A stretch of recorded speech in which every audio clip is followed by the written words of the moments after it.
বৃষ্টির মাঝে ঘোরাঘুরি যেন বাড়তি পাওয়া। কেমন আছেন আপনারা? আসসালামু আলাইকুম। জুনাই জিলানি ব্লগস থেকে বলছি। শাহজাদপুরের বিসিক মোড়ে যেন কবিগুরু দাঁড়িয়ে আছেন। তো মূর্তিটা দেখে একটু থমকে গেলাম এবং দাঁড়িয়ে কিছুক্ষণ দেখলাম। আজ আমরা যাচ্ছি সিরাজগঞ্জের শাহজাদপুর উপজেলার রেশমবাড়ি। ইদানিং এটা ঘোরাঘুরির প্রায় সুন্দর জায়গা হয়ে উঠেছে। তার উপর বর্ষায় বড়াল নদীর পানি উপচে পড়ে মাঠঘাট দখল করে ফেলেছে। এসে আমরা নৌকা ভাড়া করলাম ঘন্টাব্যাপী এবং 1 ঘন্টার জন্য ভাড়া নিল 300 টাকা।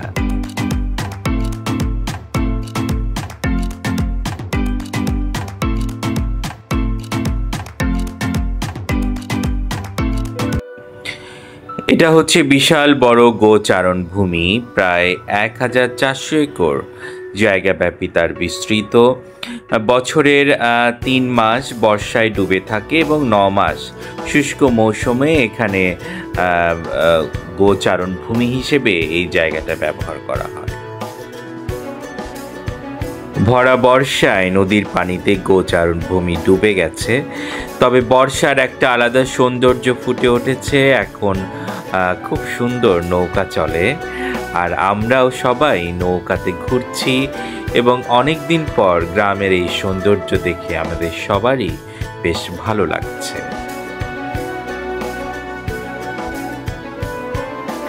নৌকার মাঝি বলল এখন নাকি এখানে নানা ধরনের মাছও পাওয়া যায়।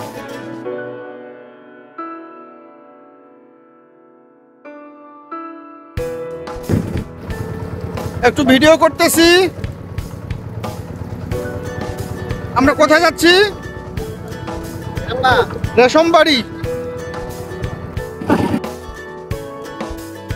তবে এই চারণভূমির মাঝ দিয়ে চলে গেছে একটা সুন্দর রাস্তা, যার টানে এখানে চলে আসা, কিন্তু এসে দেখি বর্ষার পানিতে তা গেছে ডুবে।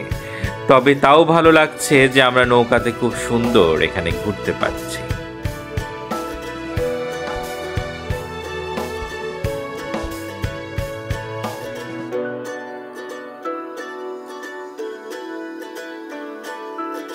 ওই যে দূরে গাছগুলো দেখা যাচ্ছে, এখানে রয়েছে রাস্তা যা ডুবে গেছে।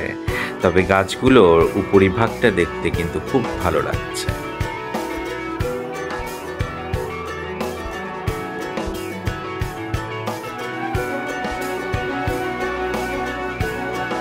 ভরা বর্ষায় আর বৃষ্টিতে গ্রামে এক আলাদা সৌন্দর্য যোগ করে, যা দেখতে চলে আসা ছুটে আসা ভ্রমণ পিপাসু।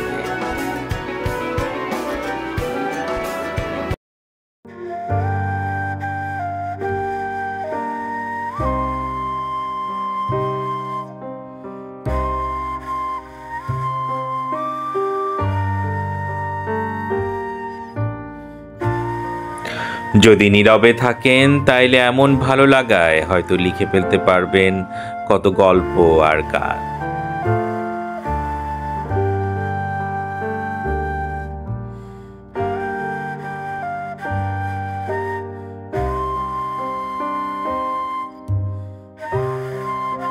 আজ ছিল শুক্রবার, জুম্মা রক্ত হয়ে গেছে। তবে আমরা নৌকাটা থামিয়ে গ্রামের একটা মসজিদে নামাজ পড়লাম জুম্মার, আর সেখানে রয়েছে চাপকল, দেখতে পাচ্ছেন অজু করা হচ্ছে।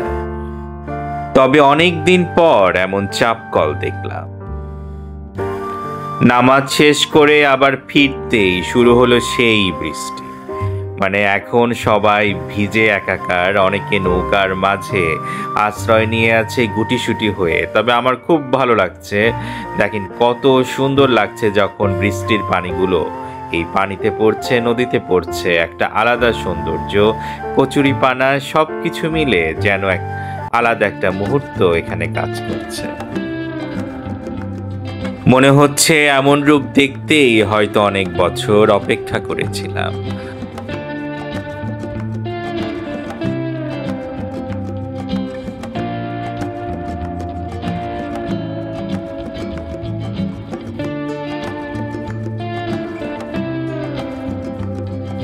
কি আর করা, আমার বন্ধুরা সবাই আছে ভিতরে গুটিসুটি হয়ে, আর আমি বাইরে ভিডিও করছি আপনাদের জন্য।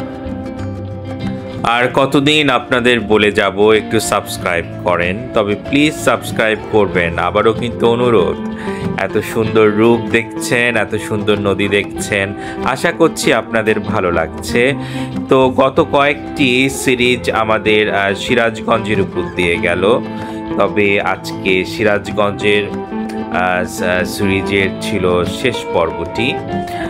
তবে কেমন লাগলো আমাদের এই সিরাজগঞ্জের বিভিন্ন স্পটের ভ্রমণ কাহিনী, তা কিন্তু জানাবেন। এই তো আমি ভাবলাম যে একটু ক্যামেরাতে আসি।